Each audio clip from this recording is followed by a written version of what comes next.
Okay, thank you very much for the nice and enchanting word that you shared with us at the National Youth Conference. We are Passion TV, a students' online platform. We give platform to students from primary up to university. You talked about a number of opportunities to students, and students out there would want to know how can they get these opportunities and which office can they reach to get the opportunities. Thank you very much. First of all, I'm very happy with the conference that you have had here at Makerere, where you had members of UNSA, leaderships of the different universities, the guild presidents, the speakers. I am very impressed with the organization and the energy with which you are doing your work as students, as young people. And I am happy that you invited us, people from government, so that we can talk together and create a bridge between the young people, the students, and the government. There are very many interventions and programs which we are promoting and implementing as government, targeting young people, well knowing that when you look at the demographic structure of our country, majority of our people are children and young people, and therefore it is right and befitting that the government and other agencies should invest in young people.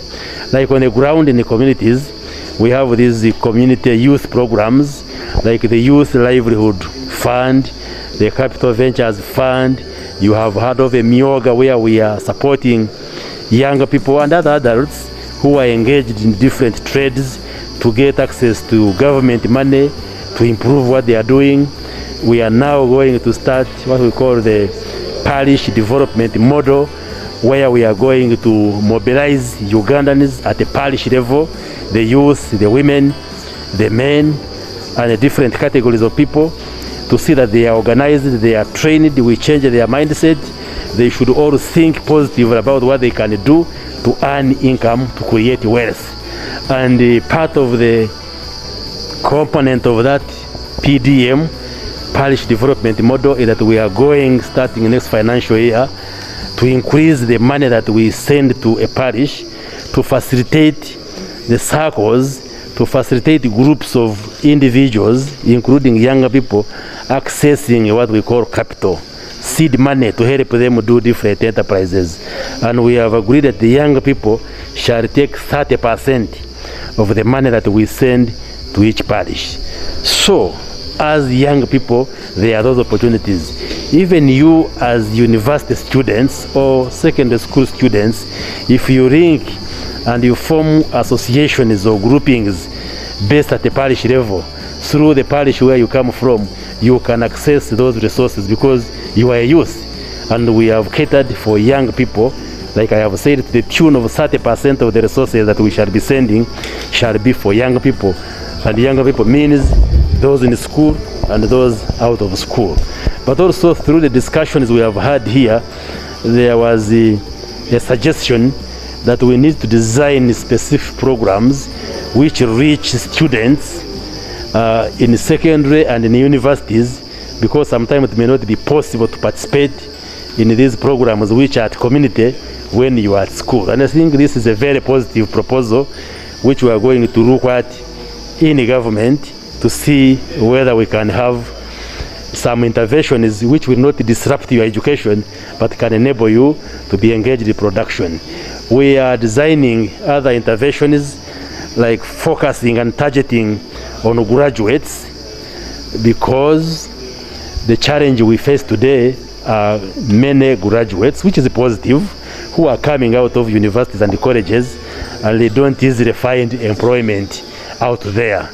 And one way we are addressing it is through what we call business process outsourcing, where we are now engaging companies which are based in foreign countries, where there are opportunities and where they can employ our own graduates, and you do work electronically without necessarily going to work in that country.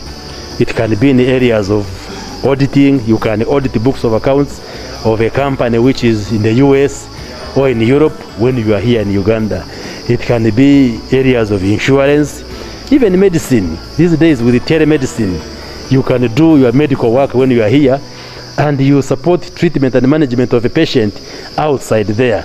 So we are trying to see how to use technology, especially in this era of ICT, of digital transformation, to see how we can utilize this fourth industrial revolution, the technologies available to create jobs and employment for our graduates who can work outside even when they are physically based here in Uganda. So the future is very bright. We only have to look after ourselves, remain healthy, we don't die early. Great things are coming, you young people out there. Okay, thank you very much. Maybe in a nutshell, I would like you to share a few advice to our students watching us on Passion TV to inspire them or motivate them become better people after school or better citizens of the country.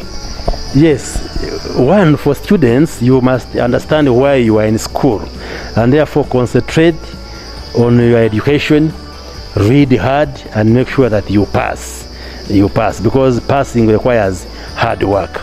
And secondly, you must be God-fearing, and that speaks to your character and the integrity and lifestyle. Please protect yourself and make sure that you become an exemplary young people in the behavior and the other areas. But also, most importantly, you know, I am a medical doctor. It is my duty to give advice to young people that we need you alive. When I was at Makerere here as a student, there are many of my colleagues who died, and some of them earned their degrees posthumously. You know what it means? That you struggle, you reach a point of doing exams, but unfortunately you die between exams and graduation. And then they read your name that you have graduated when you are already under the ground. And what was killing the students, me, I was at university in the early 90s when HIV/AIDS was a huge challenge. It remains a challenge today. In other words, I am saying you must live responsibly, because the times of adolescence and youthfulness are times of transition, when you are transiting from childhood to adulthood. And that, in a physiological sense, comes with the body changes, which sometimes, if we don't control ourselves, they find you engaging in girlfriends or boyfriends, engaging in irresponsible sexual behavior, and the challenges of HIV and AIDS, challenges of STDs, sexual transmitted diseases, challenges of unplanned and unwanted pregnancies, which may end up in abortions or miscarriages or giving birth when you are still a student. All those can actually make your future very bleak. So if you are intending to have a very colorful future, you need to be responsible while at university and resist those worldly pressures. Like, say, the young girls, sometimes you find the majority of the students come from humble backgrounds, and maybe you don't have enough money to keep you afloat while at university. Please persevere. All of us came from very humble background. I used to come to university without any pocket money. I just board the bus from Kanungu and be here and go through the whole term. Those days were terms, not semesters, without a single coin in the pocket. But we read and finished, and I graduated on time and went on. So even you, do not be moved by short-term worldly pressures of getting people who have money. We used to say girls at university are killed by the 5 C's. Cars, somebody comes driving a huge car and you just get excited and he takes you away and infects you. Cell phone, just a mere mobile phone, just upsets you. With chips, people just go to get chips. So a car, a cell phone, chips, cinema. Somebody wants to take you to a cinema. What was the other C? I think it was chips and chicken. Those simple things. If you persevere and remain responsible, concentrate on your books, then you will graduate, you will get a job, and you will be able to buy any of those things I have said. You will buy your own car, you will have your own cell phone, you can buy yourself any food you want, you can buy yourself, you can take yourself to a cinema. So you young girls, you don't have to succumb to these sugar daddies who just come and carry you. Just concentrate on your books, finish your books. In the future, you will be able to afford any of those things which people might want to lure you and destroy your future. Thank you very much, sir.